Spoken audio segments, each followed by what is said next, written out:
Hello students and friends, कैसे हैं आप सभी लोग। और उम्मीद है सभी अच्छे होंगे। तो चलिए स्टार्ट करते हैं अपनी आज की वीडियो। और आज की वीडियो में हम आपको एक्सप्लेन करने वाले हैं कि मेनली आप जैसा कि मेरे स्क्रीन पर देख पा रहे होंगे कि ईमेल और जीमेल क्या है और डिफरेंस क्या है दोनों में, कब हमें यूज़ करना चाहिए, किस चीज़ को यूज़ करना चाहिए। और जो हमारे कंपनी में रियल लाइफ में एग्जाम्पल जो हम देखते हैं नॉर्मली की बोलते हैं ना कि मेलिंग वगैरह आनी चाहिए, तो मेलिंग कैसे करते हैं, कैसे अटैच करते हैं, कैसे फाइल सेंड करते हैं, ठीक है। बीसीसी क्या होता है और सीसी क्या होता है मेल में, तो ये सारी चीज़ों को आज कवर करते हैं सभी कन्फ्यूजन को छोड़ के, ठीक है। तो चलिए पहले आपको पहले डिफरेंस बता देता हूँ कि आपको ये पता होना चाहिए कि जीमेल क्या है और ईमेल क्या है पहले, ठीक है। तो जैसा कि आप मेरे स्क्रीन पर देख पा रहे होंगे, मैंने एक अलग से लिखा हुआ है जिससे आपको पहचानने में थोड़ी आसानी हो जाए, ठीक है। तो कोई प्रॉब्लम नहीं है। सबसे पहले आप देख पा रहे होंगे डेफिनेशन ईमेल की, ठीक है। तो ईमेल क्या है? एक इलेक्ट्रॉनिक मेल है, ठीक है, जो कि डेटा को आप इधर उधर सेंड करने के लिए काम कर लेते हो, ठीक है। तो इंटरनेट के थ्रू चलता है, ठीक है। पर्पस क्या है? दूसरे लोगों को मैसेज, डॉक्यूमेंट, फोटोज या फाइल भेजने के लिए यूज करते हो, ठीक है। थर्ड पॉइंट, हमारे पास हर ईमेल का अपना एड्रेस होता है, ठीक है। जैसे कि हमारे पास एग्जाम्पल ram123@gmail.com, yahoo.com, rediff.com, ठीक है। जो लास्ट में @.com लगते हैं ना, ये जो अलग अलग सर्विस प्रोवाइडर होते हैं, ठीक है। उनमें से ही एक सर्विस प्रोवाइडर है हमारा गूगल, इसीलिए हम लगाते हैं जीमेल। अगर हमारे पास हमारी अगर आईडी जीमेल गूगल वाली है तो हम लगाएंगे @gmail.com, ठीक है। अगर हमारी आईडी याहू पर है, याहू वाले सर्वर पर है, तो हम लगाएंगे yahoo.com। और रेडिफ पर है तो हम लगाएंगे rediff.com, ठीक है। तो फाइनली इतना समझ लीजिए कि जिस सर्विस प्रोवाइडर का आप यूज कर रहे हो लास्ट में उसी का नाम आता है। तो एक तरह से जीमेल जो है हमारा वो सिर्फ सर्विस प्रोवाइडर है, ना कि ईमेल। ईमेल वो है जो आप लिख के भेज देते हो इलेक्ट्रॉनिक के थ्रू, ठीक है। जैसे कि हमारे पास अभी हम जीमेल का यूज़ कर रहे हैं तो जीमेल के थ्रू भेज पाएंगे। आप याहू का यूज़ कर रहे हैं तो याहू के थ्रू भेज पाएंगे। आउटलुक का यूज़ कर रहे हैं तो आउटलुक के थ्रू भेज पाएंगे। तो कुल मिला के आप कंटेंट कोई भी आपके पास डिपेंड करता है आप सर्विस किसकी ले रहे हो, ठीक है। जैसे कि अभी जीमेल की बात करें, जीमेल हमारे पास एक सर्विस प्रोवाइडर है सिर्फ, ठीक है, जिसके थ्रू हम वो मैसेज या सामने वाले को भेज सकते हैं, ठीक है, और रिसीव कर सकते हैं। सेम पर्पस होता है यहाँ पर, ठीक है। जैसे कि एग्जांपल में समझ लेते हैं, जीमेल में फ्री ईमेल सर्विस है, ठीक है। तो इसीलिए कहते हैं जीमेल। तो इस चीज़ का ध्यान रखना, ईमेल में आप कुछ भी लिख सकते हो, लेकिन जो जीमेल है ये सिर्फ सर्विस प्रोवाइडर है। और इसी तरह से हमारे पास बहुत तरह के सर्विस प्रोवाइडर होते हैं। कैसे पता लगता है? जैसे कि gmail.com है तो यानी कि मैं जीमेल यूज़ कर रहा हूँ। ऐसे ही अगर मैं yahoo.com लगा रहा हूँ अपने जीमेल के लास्ट में, तो यानी कि वो मैं अपनी सर्विस है वो याहू के थ्रू ले रहा हूँ, ठीक है। तो इस तरह से आपको कंफ्यूज ना हो। अगर कोई कहे अपनी ईमेल दे दो तो दे देना, अब वो चाहे जीमेल की हो, चाहे फिर याहू की हो, चाहे रेडिफ की हो, चाहे फिर आउटलुक की हो, कोई प्रॉब्लम नहीं। तो जीमेल ईमेल, तो जीमेल मांग रहा है तो समझ जाना कि गूगल वाली आईडी आपको देनी है। ईमेल मांग रहा है तो कोई प्रॉब्लम नहीं, सेम है। लेकिन सेम ऐसे भी नहीं है, बस आपको ध्यान रखना है कि आपकी आईडी किस पे है और किसको आप यूज़ कर रहे हो, ठीक है। तो ये चीज़ उम्मीद है कन्फ्यूजन आपको क्लियर हो गई होगी। तो आप कुछ भी यूज़ कर सकते हो ईमेल के सर्विस प्रोवाइडर में। जीमेल हो सकता है, याहू हो सकता है, आउटलुक हो सकता है, इस तरह से, ठीक है। तो जनरली हम ज़्यादातर लोग तो जीमेल यूज़ करते हैं क्योंकि गूगल अकाउंट पे ज़्यादा हमारा काम रहता है, ठीक है। चलते हैं तो फटाफट से आपको बताता हूँ कि अगर हमें कोई जीमेल के थ्रू कोई मेल भेजनी हो तो कैसे भेजते हैं। चलिए, तो फर्स्टली हमें क्रोम पे आ जाना है। अब मैं प्रेफर क्रोम करता हूँ क्योंकि मैं इसको ज़्यादा प्रेफर करता हूँ, चलाता ज़्यादा हूँ इसको मैं। तो यहाँ पर आपको बाय डिफ़ॉल्ट अगर आपकी देखो यहाँ पर फर्स्ट ऑफ ऑल ज़रा जूम करके देखना, यहाँ पर आपकी आईडी लॉगिन होनी चाहिए, ध्यान रखना। अब जैसे हमारी आईडी लॉगिन है नॉर्मली तो कोई दिक्कत नहीं है, आप अपनी लॉगिन कर लेना। लॉगिन नहीं है तो कर जरूर लेना, अदरवाइज आप जीमेल नहीं कर पाओगे, ठीक है। मैं भी सिस्टम में यूज़ कर रहा हूँ, सेम प्रोसेस आपका फ़ोन में होता है, लेकिन फ़ोन में थोड़ा सा क्रिटिकल हो जाता है, लेकिन सिस्टम में थोड़ा आसान होता है बताना। इस वजह से मैं इसको यहाँ पर आपको एक्सप्लेन कर रहा हूँ, ठीक है।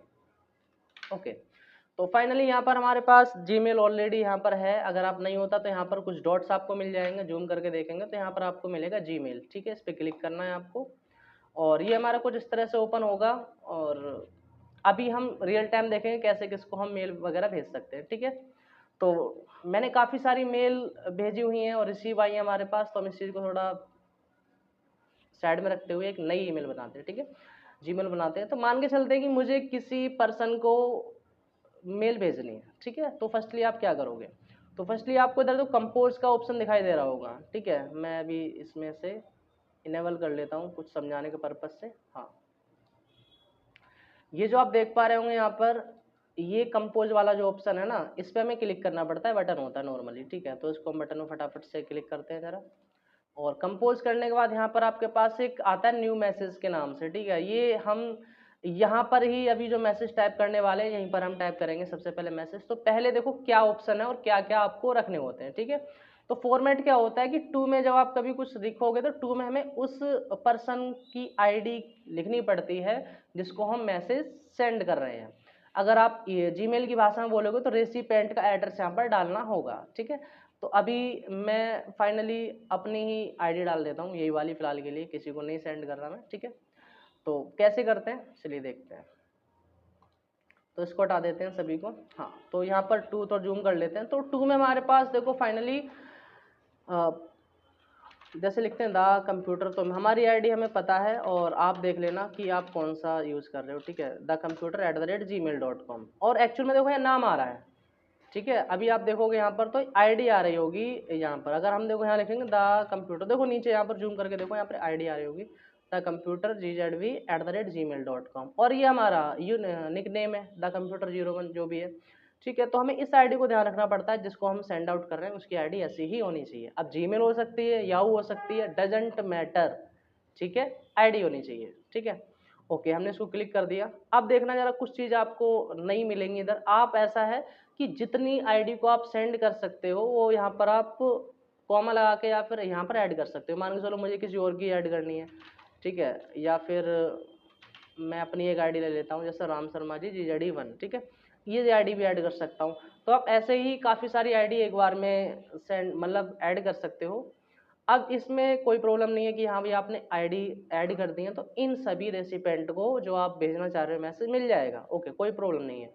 नेक्स्ट हमारे पास है CC और BCC। ये थोड़ा सा कन्फ्यूजन है, इंटरव्यू जरूर पूछ जाते हैं, भले ही आप इसका यूज़ करो या ना करो, ठीक है। तो पहले समझ लेते हैं क्या होते हैं CC और BCC। ओके, ज़रा गौर से देखना। अब मैं थोड़ा जूम आउट कर लेता हूँ इस तरह से। तो देखो जरा पढ़ लो, पहले समझा दूँ आपको। CC यानी फुल फॉर्म होती है कार्बन कॉपी, ठीक है। कब यूज़ करते हैं, क्या है, पहले समझ लेते हैं। इसका मतलब होता है CC में जो ईमेल डालते हैं उन लोगों को मेल की कॉपी मिलती है, ठीक है, उन लोगों को मेल की कॉपी मिलती है, ठीक है। यानी ओरिजिनल तो मिलना नहीं, उसकी कॉपी जरूर मिल जाएगी सेम एक तरह से।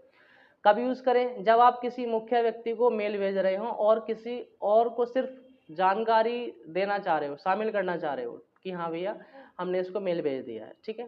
तो उसके लिए आप कार्बन कॉपी का यूज़ कर सकते हो, ठीक है। दिखता कौन है, CC में जो ईमेल डाले जाते हैं सभी रेसिपेंट को दिखाई देते हैं।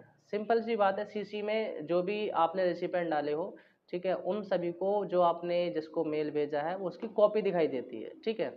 मान के चलते हैं कि आपने बॉस को ईमेल भेज रहे हो, ठीक है, और HR को CC में डालते हो, तो बॉस और HR दोनों देख सकते हैं कि मेल किसको गई है, ठीक है। यानी कि बॉस देख सकता है कि ये मेल HR को भी गई है और HR देख सकता है ये मेल बॉस को भी गई है, ठीक है।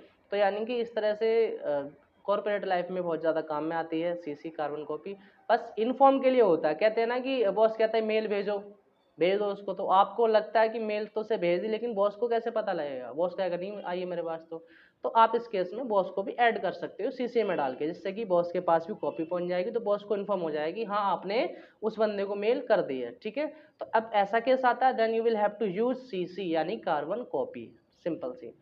BCC क्या होता है, ब्लाइंड कार्बन कॉपी। जाहिर सी बात है, ब्लाइंड का मतलब दिखना, कार्बन कॉपी तो लेकिन दिखेगी नहीं किसी तीसरे वाले को। अब जस्ट समझ लो पहले, मतलब BCC में डाले ईमेल एड्रेस को भी मेल मिलती है लेकिन कोई नहीं देख पाता। उसका उल्टा मान लीजिए कि उसमें क्या था CC वाले में कि बंदा देख सकता है किस किस को मेल गई है, ब्लाइंड वाले में नहीं देख सकता कि किस किस को गई है। जिसको हम BCC में ऐड करते हैं उसको बस ये पता है कि मेरे पास मेल आई है, लेकिन वो ये नहीं देख सकता कि किस किस के पास और ये मेल गई है, ठीक है। तो इस केस में इसका बहुत ज़्यादा यूज होता है प्राइवेसी रखने के मैटर में, ठीक है। तो यूज़ कीजिएगा जब आपकी रिक्वायरमेंट हो। तो बस समझ लीजिए एक बार को, खासकर ज़्यादातर इंटरव्यू में पूछ लेते हैं। तो BCC कार्बन कॉपी यानी कि जब आपको इन्फॉर्म करना होता है एक दूसरे को, और BCC यानी कि पर्टिकुलर किसी खास पर्सन को आप भेजना चाहते हैं लेकिन किसी को बताना नहीं चाहते कि हाँ जी मेल मैंने किस किस को और भेजी है। That's why we will use blind carbon copy यानी BCC, ठीक है। ओके, तो चलते हैं फटाफट प्रैक्टिकली। तो यहाँ पर अभी कुछ ऐड हम नहीं कर रहे हैं, अभी के लिए नहीं कर रहे हैं। आपको रिक्वायरमेंट हो तो क्लिक करके यहाँ पर ऐड कर सकते हो, but I will not use right now, ठीक है, एज ऑफ नाउ। तो सब्जेक्ट में क्या डालते हैं जी, सब्जेक्ट में क्या डालते हैं, हम वो डालते हैं जिस पर्पज से हम वो लेटर भेज रहे हैं। अब मान के चलते हैं कि मैंने लिखा लीव या फिर जो भी है, या इन्फॉर्म, या फिर कुछ भी हो सकता है, जैसे कि हमने लिखा लीव के लिए लिख देते हैं फिलहाल के लिए, सबसे बेस्ट होती है लीव, या फिर डेटा, डेटा लिख देते हैं, ठीक है।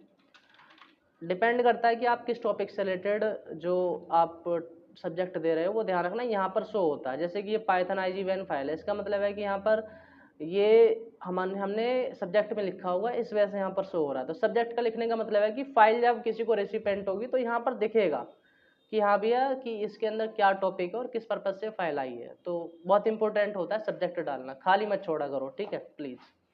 अब यहाँ पर क्या देखो कुछ भी लिख सकते हैं, जैसे हेलो,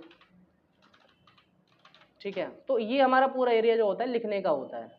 अब बाय डिफ़ॉल्ट हम कुछ नहीं लिखना चाह रहे हैं या फिर लिखना चाह रहे हैं तो उसके लिए हम कुछ ले सकते हैं। मैं फ़िलहाल के लिए यहाँ पर कोई एप्लीकेशन या कुछ भी लिख सकता हूँ चाहूँ तो, वो मेरी हेडेक है, या नहीं लिखना है तो भी कोई दिक्कत नहीं है। तो फिलहाल के लिए लिख देते हैं। अच्छा, अभी मैं कहीं से कॉपी करके लेके आता हूँ डेटा, ज़रा आपको थोड़ा सा आइडिया हो जाए, ठीक है। यही ले लेते हैं, डमी डाटा है, ठीक है, और इसको हमने यहाँ पर पेस्ट कर दिया, ठीक है। तो इस तरह से आप यहाँ पर डेटा लिख भी सकते हो, ठीक है। जूम करके दिखा देता हूँ, डेटा आप लिख भी सकते हो यहाँ पर, और मैं थोड़ा सा कंट्रोल प्लस प्लस जूम कर लेते हैं यहाँ पर, हाँ ज़्यादा नहीं, ठीक है, इतना तो नहीं, इतना ठीक है जूम, हाँ। तो यहाँ से आप लिख भी सकते हो, और इसमें देखो यहाँ पर आपके पास ऑप्शन मिलेगा सेंड का, लेकिन अभी इसको सेंड नहीं करना। तो ये तो काम होता है कि आप कुछ लिख रहे हो, ठीक है।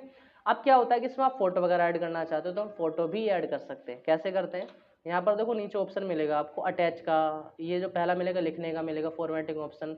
जब फॉर्मेटिंग ऑप्शन पे क्लिक करोगे तो आप किसी पर्टिकुलर डेटा को कलर वगैरह कर सकते हो, यहाँ पर बहुत कुछ करने को यहाँ पर मिलता है। चाहो तो जैसे बोल्ड कर दिया हमने यहाँ पर, और लार्ज या साइज वगैरह जो भी है वो हमारे हाथों में रहता है क्या करना है, ठीक है। फिर ये फॉर्मेटिंग थोड़ी बहुत करना चाहो तो कर सकते हो। खैर अभी हमें नहीं करना कुछ यहाँ पे। देखो फोटो का ऑप्शन कहाँ मिलता है आपको, फोटो का मिलता है यहाँ पर, देखो ये नीचे ये जो ऑप्शन मिल रहा है ना यहाँ पर इंसर्ट फोटो का ना, यहाँ पर जो एक टैग आ रहा होगा इस पर क्लिक करेंगे।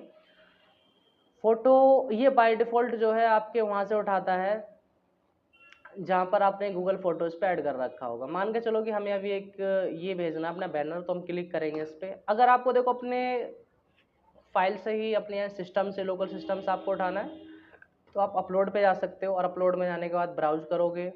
ब्राउज में आपके सिस्टम में जहाँ भी ये फाइल होंगी, जो भी आपको फ़ोटो भेजना वहाँ पर जाओ, ठीक है। मैं भी जा रहा हूँ फ़िलहाल के लिए, तो यहाँ पर हम कोई बैकग्राउंड ले लेते हैं अच्छा सा, ये सेंड करना चाहते हैं, सेलेक्ट करेंगे और ओपन कर देंगे यहाँ से, तो ये हमारा फ़ोटो ऐड हो जाएगा, ठीक है। अगर गूगल फ़ोटोज़ पे आपके पास कोई फ़ोटो नहीं है और आपको सिस्टम से चाहिए तो उस केस में यूज़ करेंगे इसका। अच्छा, ये होने के बाद भी और अभी काम बचता है, देखो फ़ोटो तो हो गया। अब हम चाहते हैं एक PDF भी इसमें ऐड कर दी जाए। अगर आपको कोई फाइल ऐड करनी है तो वो कैसे करते हैं वो देखो। तो आपको नीचे जाना है, देखो यहाँ पे सेकंड ऑप्शन मिलेगा अटैच फाइल का, क्लिक करना है यहाँ पे, और यहाँ से हम डेस्कटॉप पे जाते हैं। देखो हमारे पास कोई PDF है सेल BSV के नाम से, इसको हम अटैच करना चाहते हैं। ध्यान रखना आप चाहे कोई सी भी फाइल अटैच कर सकते हो, चाहे MS वर्ड की कर दीजिए, PDF में कर दीजिए, whatever you want to do, ठीक है। तो फिलहाल हम दोनों फाइल अटैच करते हैं। पहले हम इसकी PDF करते हैं और कंट्रोल के साथ क्लिक करके रखेंगे तो ये MS वर्ड वाली भी क्लिक कर लेंगे तो दोनों सेलेक्ट हो जाती हैं, और करेंगे यहाँ से ओपन, ठीक है। तो देखो यहाँ पर अभी ये दोनों फाइल अपलोड हो चुकी हैं, और बस हमारे पास सेंड करने का टाइम रह गया। अब सेंड करते टाइम भी आपको दो चीज़ों का ध्यान रखना है नॉर्मली, ठीक है। ये जो क्लास है बिगिनर्स के लिए है, एडवांस वालों के लिए नहीं है, तो पहले बिगिनर लेवल पे ही सीख लीजिए, बहुत काम आएगी। क्लिक करेंगे यहाँ से, तो यहाँ जब यहाँ पर क्लिक करोगे आप तो मिलेगा शेड्यूल सेंड। शेड्यूल का मतलब ये होता है कि आप यहाँ पर ये डिसाइड कर सकते हो कि आपको कब सेंड करनी है, ठीक है। मान के चलो कि आज सैटरडे है और मुझे कल सेंड करनी है सुबह 8 बजे, तो इस केस में यहाँ पर मैं टाइम सेट कर सकता हूँ कि 8 बजे अपने आप ही सेंड हो जाए, ठीक है। वो हमारी ऑर्डर करती है, ठीक है। तो इस केस में क्या करना है, हमें जो भी काम है उसको हम सेट करेंगे, ठीक है। अब टाइम सेट करना है वो आपकी इच्छा है, अदरवाइज हम बाय डिफ़ॉल्ट इसको सेंड पे क्लिक कर सकते हैं, ठीक है। तो सेंड पे क्लिक करने का मतलब है कि जस्ट अभी चली जाएगी फाइल, ठीक है। ये पूरा जो हमने मेल वगैरह किया है अभी सिस्टम सेटअप, ये सारा पूरा सेंड कर देते हैं इसको। देखो अभी यहाँ नोटिफिकेशन आएगा मैसेज सेंड, अंडू और व्यू मैसेज, तो अभी हमने सेंड कर दिया है। और देखो जैसे ही हमने इसको सेंड किया, मैं थोड़ा सा और कम कर दूँ, हाँ ये रहा। तो देखो हमारे पास इनबॉक्स में देखो ये आ चुका होगा हमारे पास। हम इस मेल को खोलेंगे इस तरह से और ये हमारे पास डॉक्यूमेंट आ चुके हैं। इस पर हम क्लिक करके ओपन भी कर सकते हैं और यहाँ से डाउनलोड भी कर सकते हैं। ठीक है, ये हमारी मेन मैटर है कि क्या चाहते हैं हम। ऐसे हमारे पास पीडीएफ आ गई और ऐसे ही हमारे पास ये फोटो आ चुका है। आप डाउनलोड कर लो इसे, चाहे अटैच कर लो, वो आपकी इच्छा है। तो मेल इनबॉक्स में आई है, इनबॉक्स में नहीं आती कभी कभार, तो आपको ध्यान रखना है कि यहाँ पर मोर पे जाने के बाद एक ऑप्शन होता है स्पैम। कभी कभार हमारे पास जब न्यू ईमेल आते हैं तो स्पैम में आते हैं, बाय डिफॉल्ट इनबॉक्स में आपको नहीं दिखाई देते, तो स्पैम में भी एक बार आप जाके देख सकते हो। तो स्पैम में हो सकता है मेल आपको मिल जाए। ठीक है, तो ये इनबॉक्स आ चुका है और हम अगर देखना चाहें तो सेंट में जाकर हम ये देख सकते हैं कि भैया हमने किसको ये जो मेल है अभी सेंड करी है। सेंट यानी जो जा चुके हैं। ठीक है, फिर आता है एक ड्राफ्ट। ड्राफ्ट का मतलब है कि आपने ड्राफ्ट कर दिया, भेजा नहीं है, आपने रेडी कर दिया लेकिन आपने भेजा नहीं है, तो उतने डॉक्यूमेंट को ड्राफ्ट में जब आप बिना सेंड किए उसको छोड़ देते हो तो वो ड्राफ्ट में सेव हो जाता है बाय डिफॉल्ट। और आप कभी भी ऐसे मुझे आज नहीं भेजना कल भेजना, तो वहीं से आप कंटिन्यू कर सकते हो। ठीक है, तो ड्राफ्ट वाला काम ज़्यादा होता है, बस बनाना होता है। भेजने का काम आप कल परसों कभी भी कर सकते हो, कोई दिक्कत नहीं है। इंपॉर्टेंट के लिए कर सकते हो। ठीक है, जैसे इनबॉक्स में है, अगर मुझे यहाँ पर कोई इंपॉर्टेंट मैसेज लग रहा है तो मैं इस पर स्टार कर सकता हूँ। ठीक है, इससे कि मुझे कल को ढूंढने में आसानी होगी और बहुत ही कुछ अलग काम है। तो अभी इतना ध्यान रखिए कि आपको देखो मेल भेजना आ चुका होगा। ठीक है, अब मैंने आपको देखना होता है, इनबॉक्स में आपको मिल जाती है। अगर आपको किसी से मेल आया है तो यहाँ पर आप उस मेल को सर्च कर सकते हो, जैसे कि हम लिखते हैं द कंप्यूटर। ठीक है, तो द कंप्यूटर वाले पे जब क्लिक करेंगे ना, पूरी जो मेल है, तो यहाँ से जितनी भी आपके पास मेल आईडी जहाँ जहाँ आपने यूज़ करी होगी, ठीक है, वो सभी मेल आपको एक बार में शॉर्ट लिस्ट करके दे देगा। ठीक है, खैर ये थोड़ा एडवांस काम है। फिलहाल मेरा काम यही था आपको कि ईमेल कैसे करते हैं, डेटा को कैसे अटैच करते हैं, कैसे आपको सेंड करना होता है, यही बताना था स्पेसिफिक वीडियो में, इस वजह से। तो उम्मीद है सभी को पसंद आई होगी। Thank you so much. Use कीजिए, ट्राई कीजिए, फिर मुझे बताइए कि क्या और मुझे एक्सप्लेन करना रह गया है इसमें, तब मैं आपको बताऊँ।